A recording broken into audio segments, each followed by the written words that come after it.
Testing, testing, testing.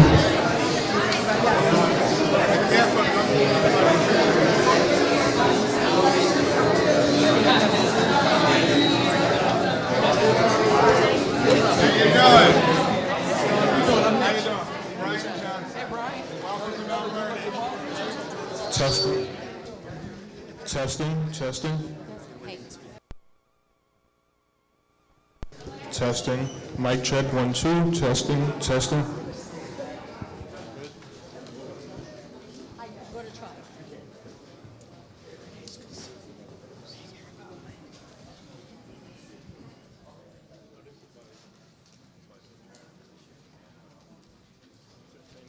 Testing, 1, 2. Testing, 1, 2. Mic check, 1, 2.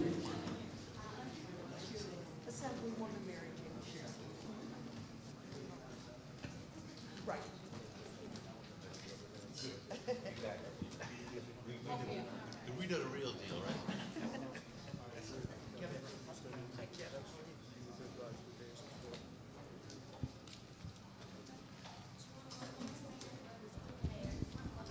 May we have everyone cut off their phones, please? Cut your phones on vibrate and mute, please. Thank you.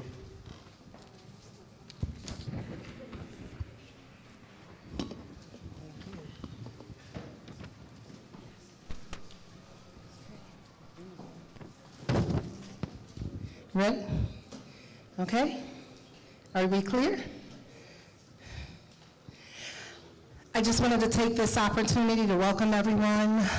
We are having a roundtable discussion today around infrastructure, but definitely looking at the events of the last few weeks, talking about climate change and resiliency, especially around stormwater and sewer and bridges and so many of the things in the infrastructure systems that have been impacted in our region. Mount Vernon knows that we definitely have had issues as we are making historic investments in both our sewers and our stormwater.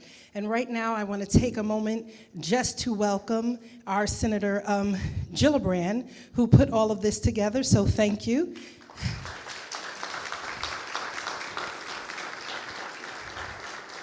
Our special guest, Mr. Mitch Landrieu. He is the White House Coordinator for Infrastructure. Of course, our Senate Majority Leader, Senator Andrea Stewart-Cousins. County Executive George Latimer. State Senator Jamal Bailey. State Senator Natalia Fernandez. I'm just trying to see. Our Assembly Member, Chris Burdick. County Executive of Kevin Bird of Putnam. Okay, welcome. Our Assemblyman, J. Gary Pretlow. Our Senator, Shelley Mayer. And our Assemblywoman, Mary Jane Shimsky.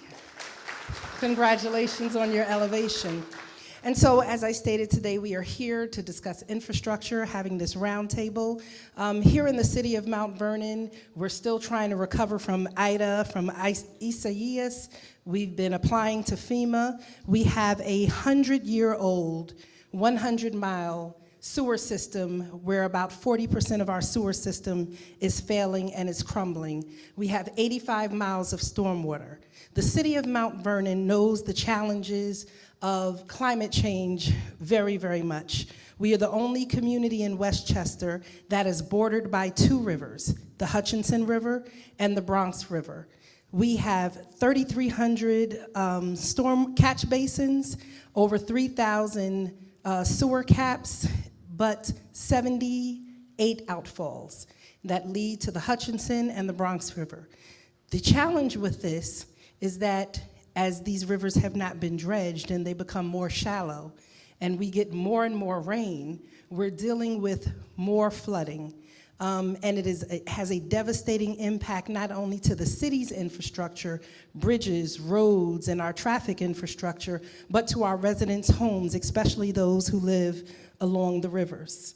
I have Miss Youngs here, and she calls me, she's on Farrell Avenue, and every time it rains, she sends me the pictures of the Hutchinson River that becomes not only part of her backyard, but becomes a part of her house, not only her basement, but her first floor.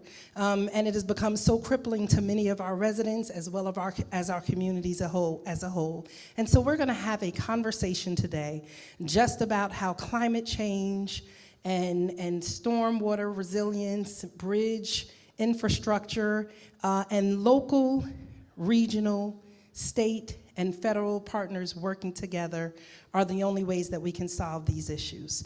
Our infrastructure is old. We've talked about it for decades, but we want to thank the Biden administration for finally stepping up and making sure that the Infrastructure Reduction Act, as well as the Biden infrastructure bill, came into place.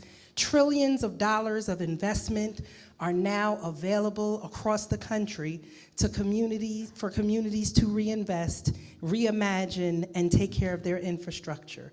We have to look at flood mitigation plans.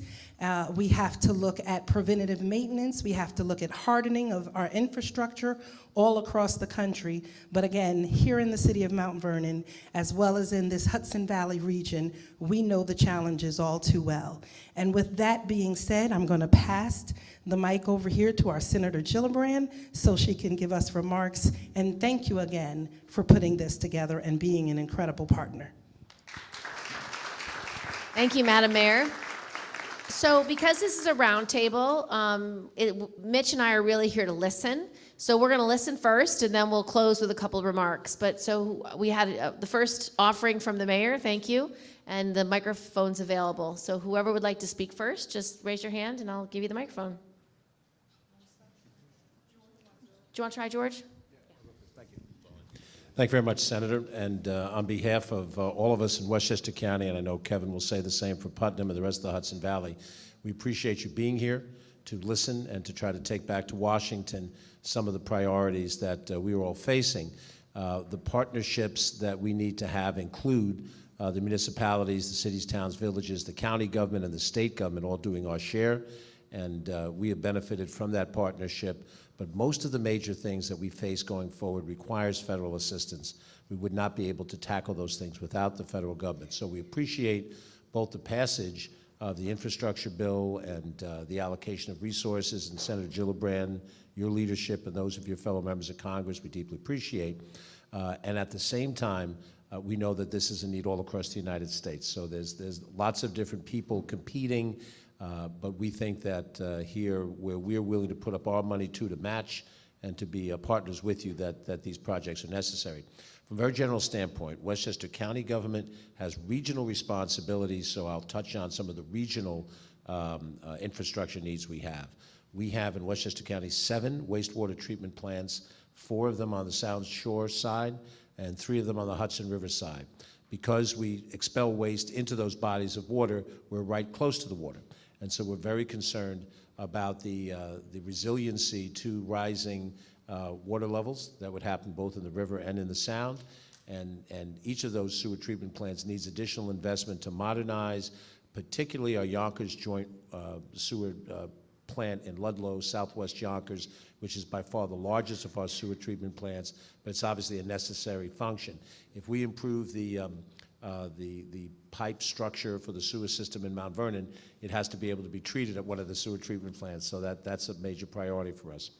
We have, across Westchester County, this is true of Putnam and other counties around us as well, we have a system of parkways that were built a long time ago. The Bronx River Parkway, which is owned by Westchester County, was built in the 1920s, and then we have the Sawmill River Parkway, Hutchinson River Parkway, Taconic State Parkway. You notice that we named them after the rivers that are right next to them. Sawmill River, Hutchinson River, Bronx River, and the parkway become as of one whenever we have enough water out there. So the state undertook a project for the Sawmill River Parkway for a section where they were able to raise the roadway to avoid flooding. And that type of effort is needed across the board in many other parts of our regional infrastructure.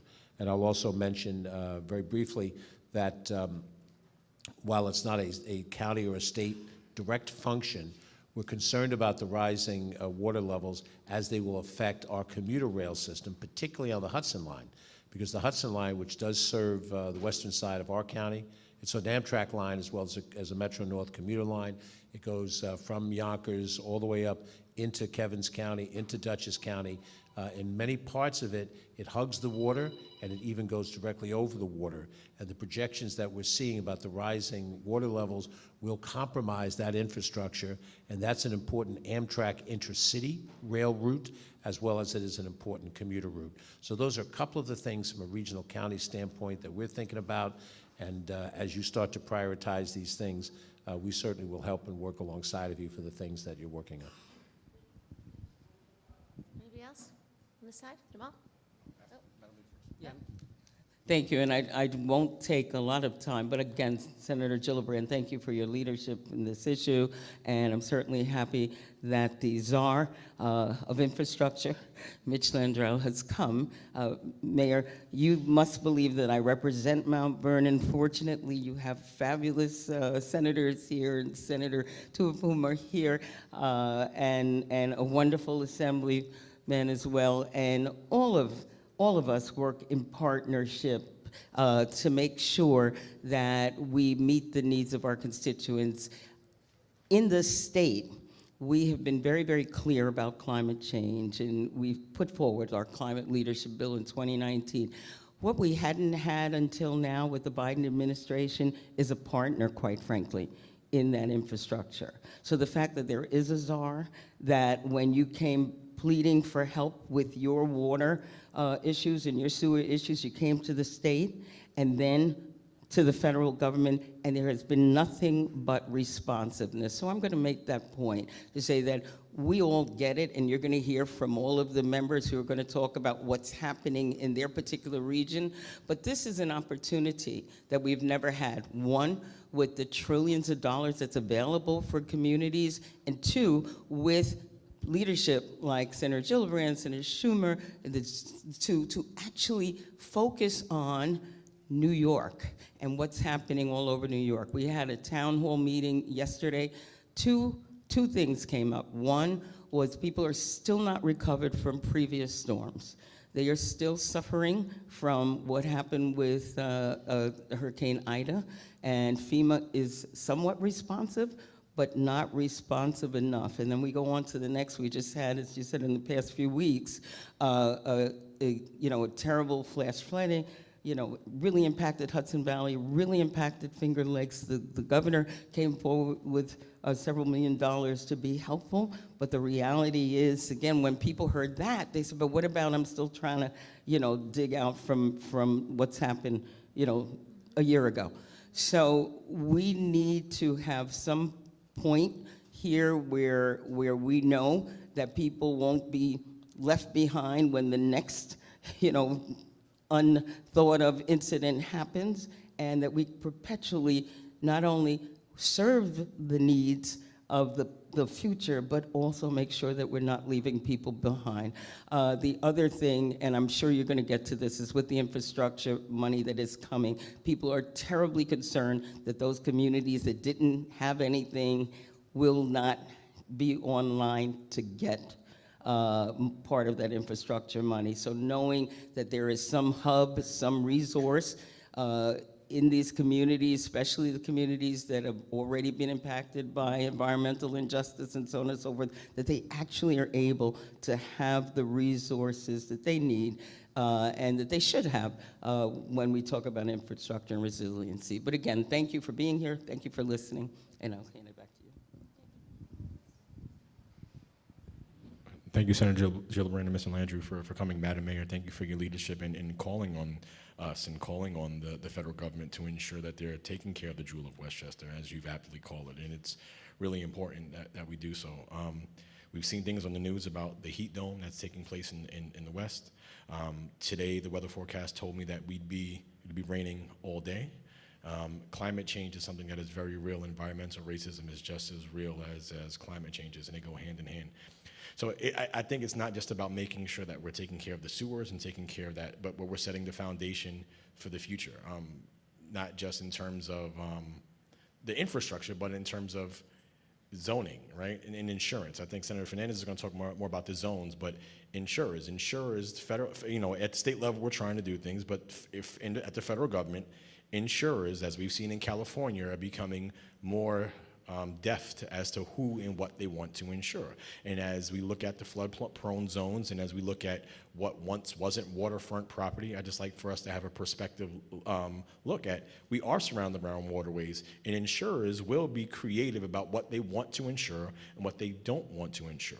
So if it's time to carve us out now, let's carve us out now. If it's time to make us exempt now, let's make us exempt now, because I'm very concerned about how insurers are going to look at this area in 10, 20 years when one of my daughters is in my seat at that time. That's my concern. Second point I'll make is that I have the honor of, and myself and Natalia, we represent the Bronx and Mount Vernon.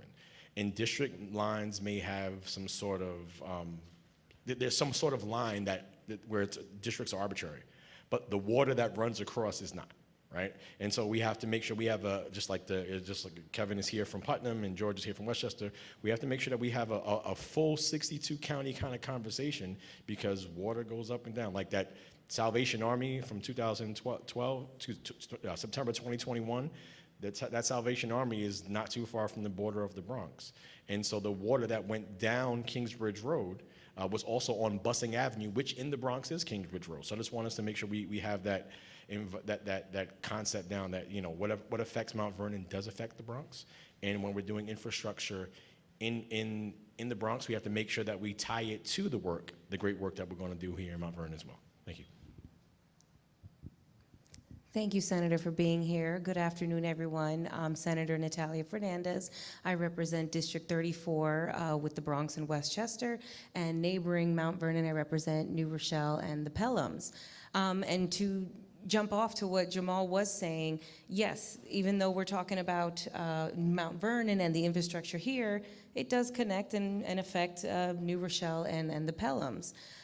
So I do want that to be in mind, that as much as we're investing in one location, we're just going to have to keep investing around it, because the connectivity is very, very crucial to making sure that we're not polluting communities. And one thing I hear a lot, I have a lot of environmental groups, because we have beautiful City Island, we have Hutchinson Parkway, parts of Sawmill, the Bronx River.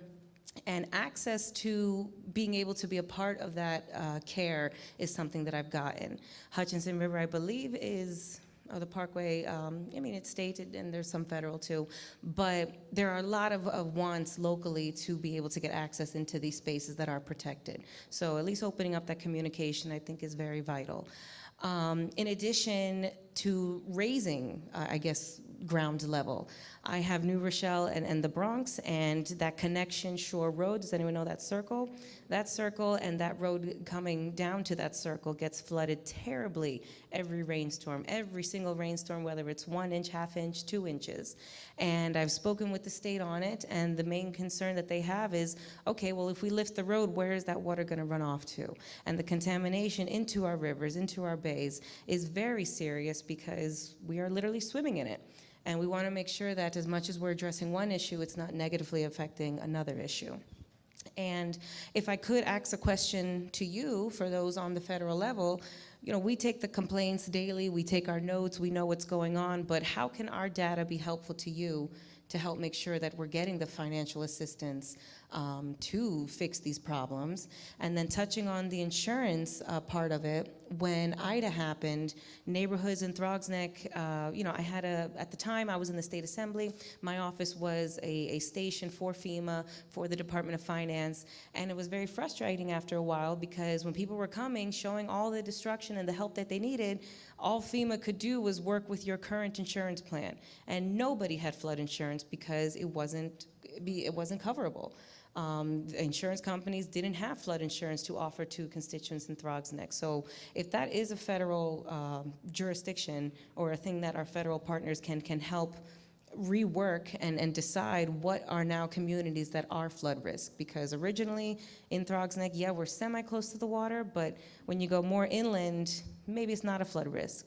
But now it is. So I really hope that we can rework the zones, the maps, whatever it needs to be, to help communities get the help that they need when this happens again, because we know that every rainstorm is looking like a flood, and that infrastructure help definitely needs to spread out all over the place. So we can look into the flood insurance issue, because the federal government, particularly the Army Corps of Engineers, does redo flood maps. They do it every 10 years. So I will check to see where that review is and then what they've mapped for this region so far. But the flood maps are devastating, because if you are now in the floodplain, you're required to buy flood insurance. And that is money that people don't have. And so when you're in different parts of the state, there'll be communities that say, no, we don't want to be in the flood map because we don't want to have to pay insurance. We don't want flood insurance, it's too expensive. So it's a real risk. And the second thing that you mentioned that's absolutely true is FEMA is not effective in making people whole. FEMA can only give you some amount of money to defray costs, but it doesn't reimburse you for your full loss. And that's just true for disaster relief, period. It's not a replacement cost. It's here's some money for your emergency, but that's about it. So deeply dissatisfying and deeply frustrating. But for constituents, my office can be a constituent service center. We can represent anyone in any federal claim on any issue. So when your constituents do come in with complaints or haven't recovered from the last storm or never heard from FEMA or didn't get there, we can work on their behalf. It doesn't mean we'll get them all the money they need, but we can certainly help. And we'll definitely do that. And I'll get you the answer on flood insurance. Did you want to say anything? Thank you. And Senator, thank you very much for putting this together. And Madam Mayor, thank you for hosting this. And my thanks as well to the Biden administration for the tremendous leadership with the infrastructure bill. I'm Chris Burdick, and I represent the 93rd Assembly District, which geographically is the largest in Westchester County. It runs the northeast all the way up to the Putnam line, comes all the way down, and Harrison almost reaches the Long Island Sound. Western portion, Newcastle, almost reaches the Hudson River. So, I see a lot of very varied infrastructure issues, and I'd like to touch upon a few here. As George was talking about aging infrastructure, and I'm going to talk a little bit about no infrastructure, and in particular, in many of the communities, both in northern Westchester as well as in Putnam and Dutchess counties, represented by the East Hudson Watershed Corporation, they need sewers. And every time that you have major floods, major water events, then the issues with wastewater overflowing, septics and devastating them becomes worse. And we're in New York City watershed area up here, and that affects New York City water. All of these are hydrologically connected, and we have to recognize that the increased storms are putting a tremendous strain on that, and a preventative measure is to have good wastewater treatment plants. So that's going to be a major issue for us in so many areas. And I'm sure you know that the governor had issued an executive order to try to promote housing development, and none of that can really go forward without a sound infrastructure. And also, in regard to all of the floods, we know that Harrison and my colleagues that represent the Sound Shore communities, we're only now scratching the surface in terms of all the flood hazard mitigation projects that are really needed, and actually to prevent further loss of lives. So I would point to that as well. I would also like to mention that we really need to do everything we can to get more people to use our public transit.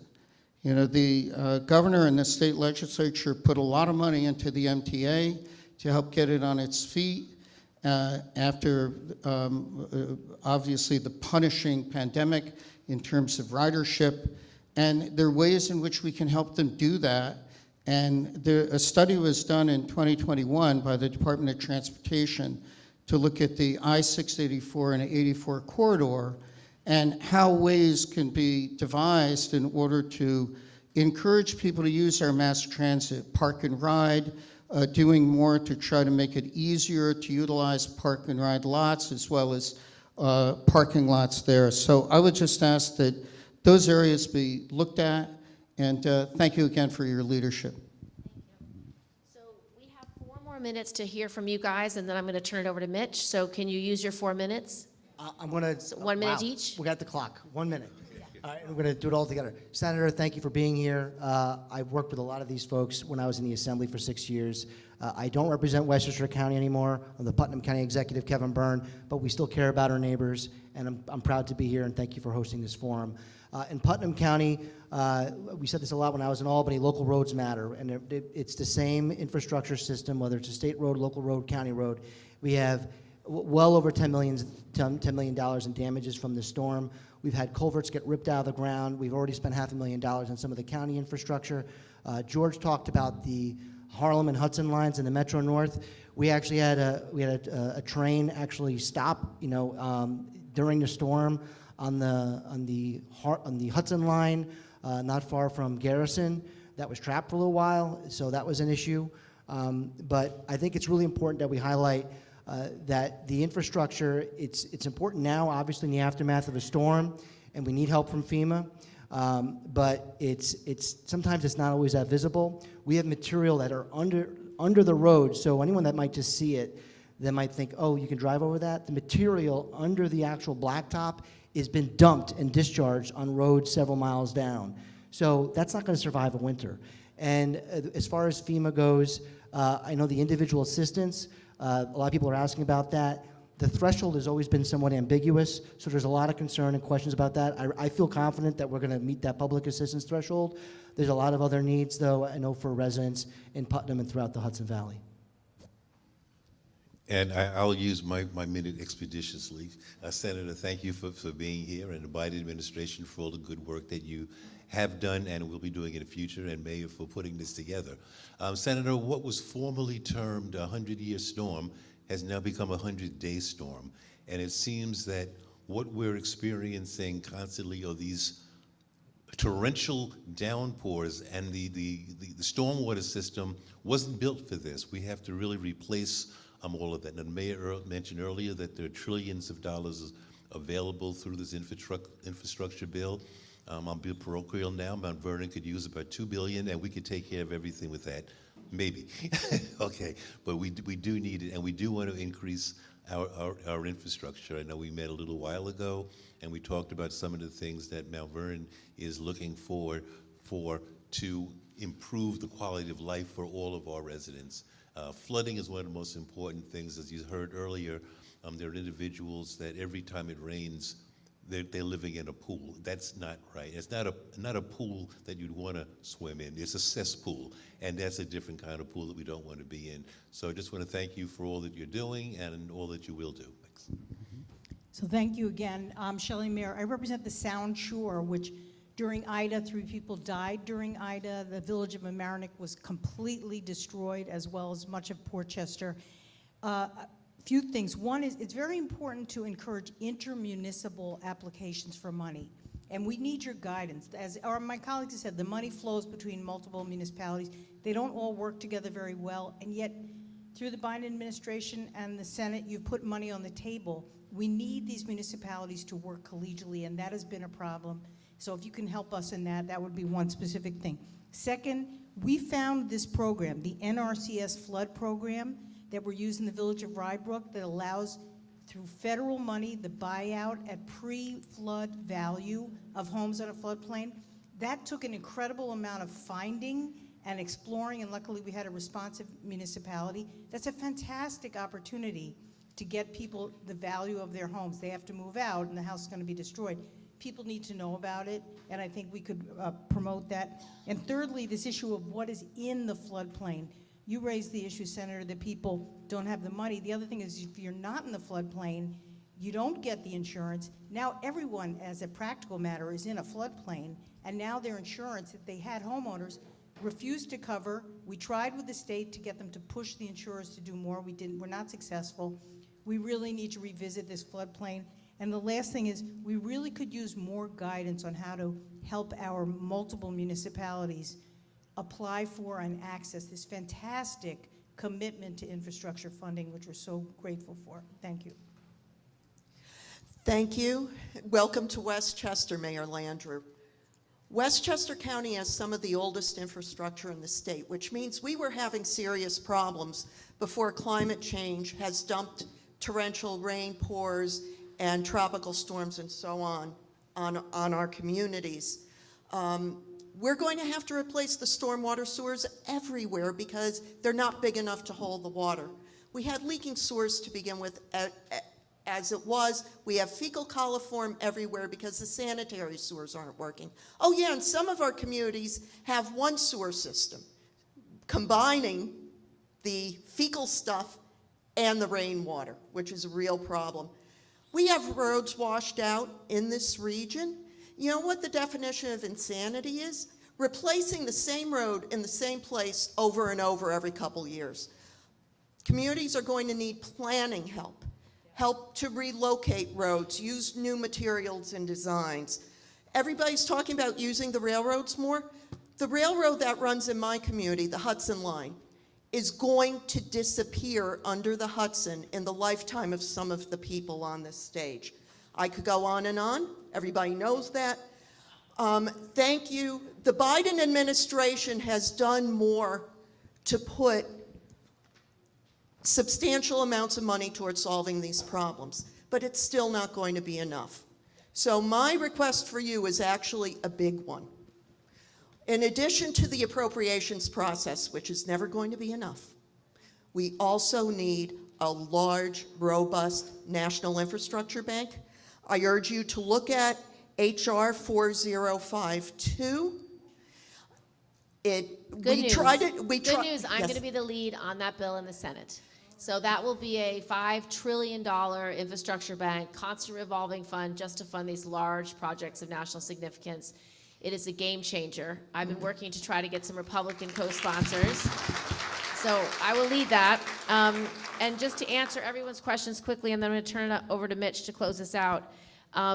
You're right about the infrastructure. We can't rebuild the way it was. So I have legislation that I've written for this Congress that we're trying to get a vote on about just resiliency. And you rebuild, it's called the Resilient Highways Act, and you would rebuild it for infrastructure in a way that can withstand the next 100 years of these horrible floods. That's something that would make a difference for Mount Vernon and the whole Westchester County, as well as the whole state.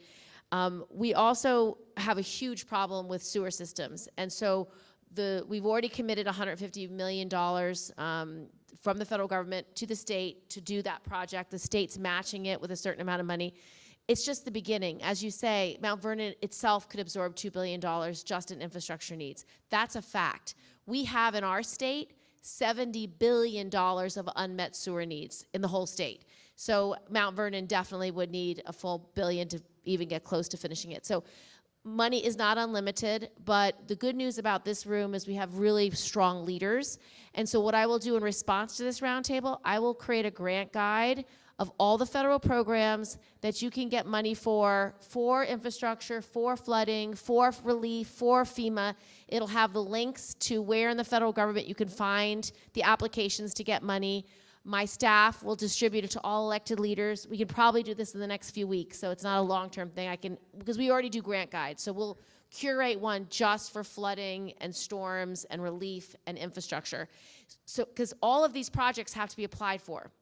So the mayor will apply for things, the county executives will apply for things, and we can do them regionally, absolutely. So I will commit to you to really try to make it easier to apply for the money, and I will get direct answers on the flood insurance problem, because this is going to be a much bigger problem, and we're probably going to need federal flood insurance because local carriers will stop covering it. So you have 2 minutes. Say whatever you want. No, I didn't say We're out of time, but I'm gonna stand up now, and she's gonna drag me out of here when it's time to go. First of all, it's great to be with you, Mayor. Thank you. I've seen you many times. She's been in my office hustling for you guys. I couldn't be. She has. Let me just tell you, she rides me like a wet mule. I'm thrilled to be with Senator Gillibrand, who you guys know how fortunate you are to have sent her to Washington to fight for you. She's a warrior. She not only was the lead on helping pass this bill, she's also advocates every day for you. This is actually the second time I've flown around New York with her. We were here less than a year ago, moving around. So I've been pleased to meet each and every one of you today. I was in the state legislature in Louisiana for 16 years. I was on the House side, majority leader. I know, that's okay. I just want to make sure y'all know where I was.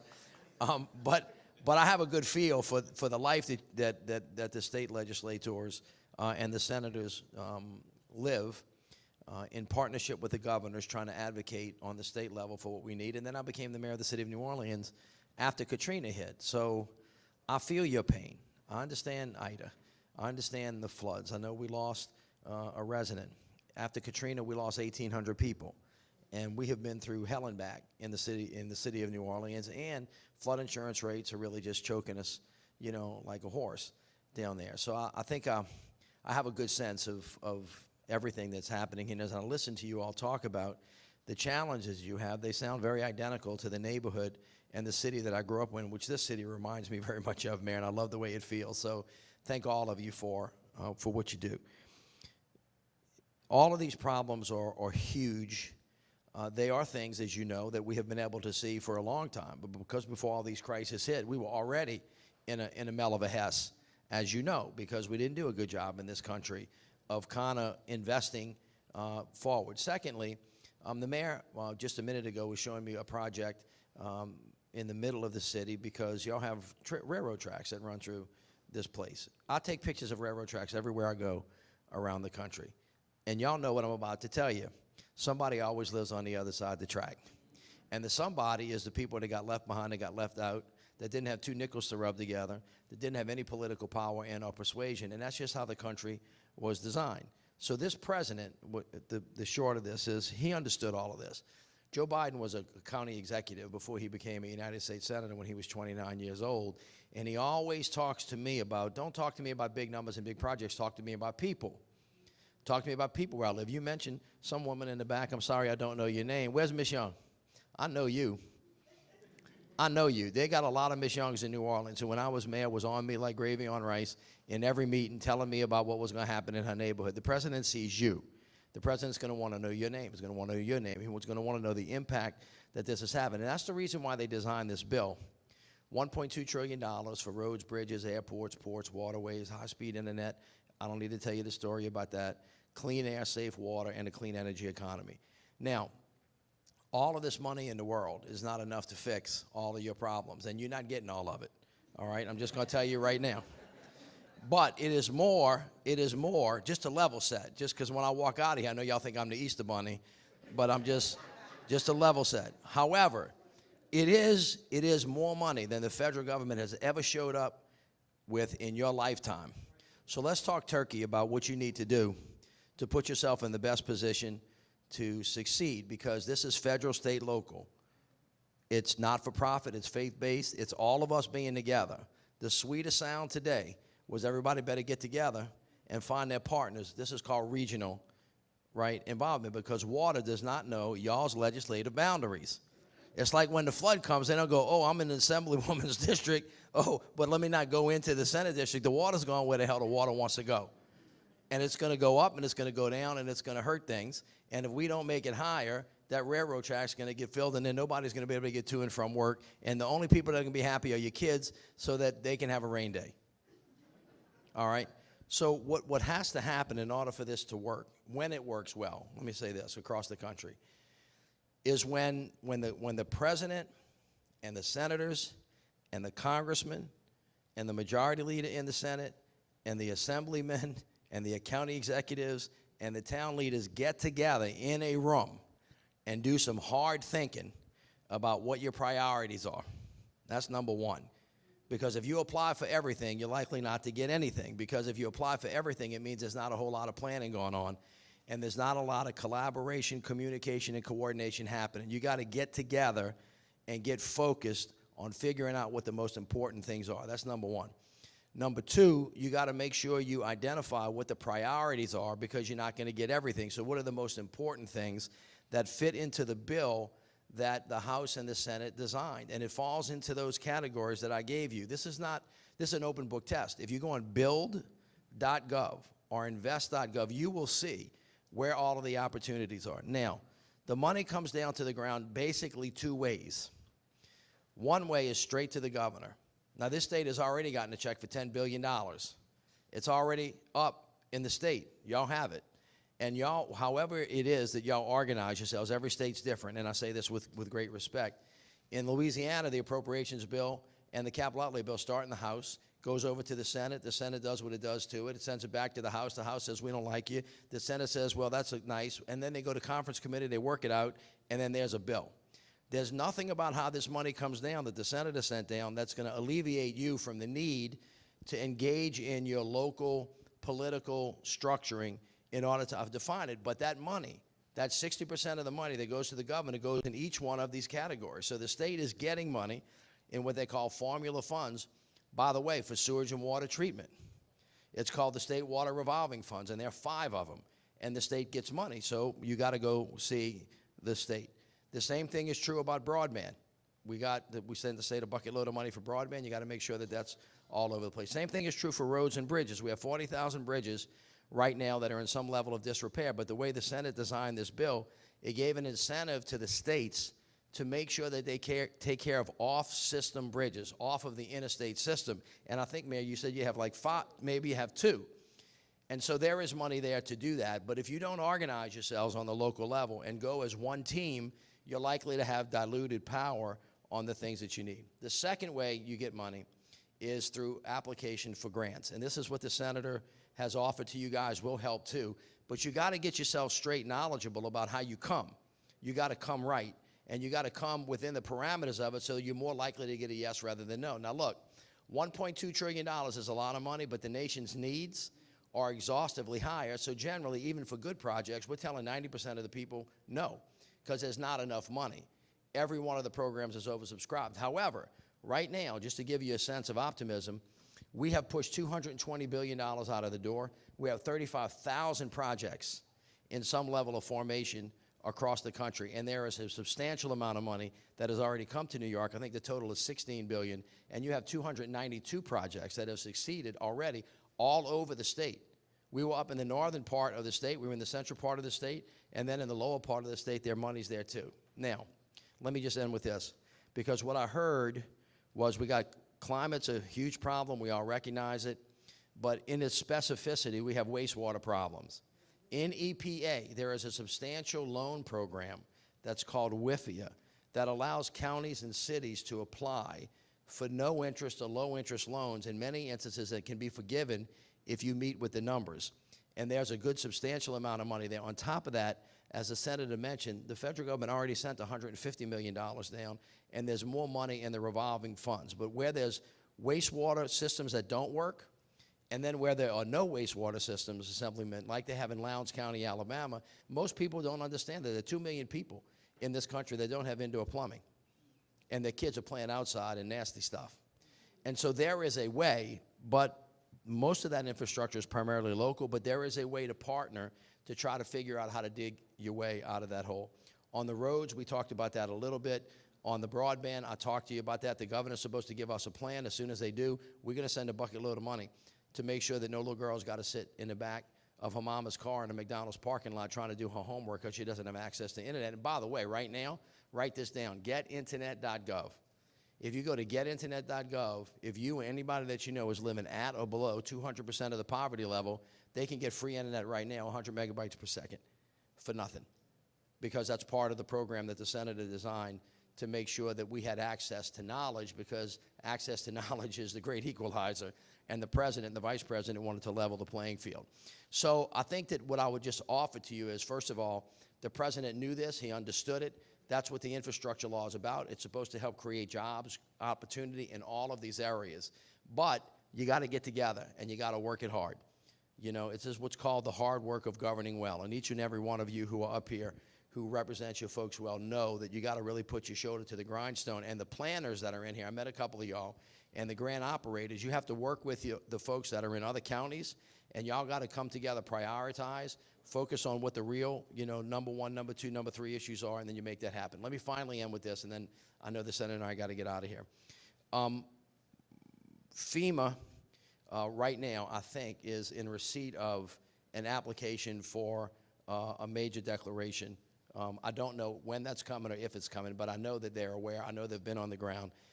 The Senator and our team can actually talk to FEMA, maybe not about necessarily that, but making sure that they are available to you to answer any questions that you have. Deanna Criswell is the head of that. They do a great job.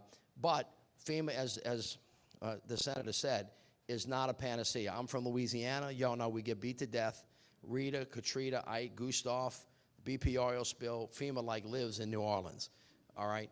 And so it doesn't always fill the complete gap, and expecting that is gonna cause a little frustration. But on individual assistance and on public assistance, as soon as they declare that, you're gonna be in a much better position.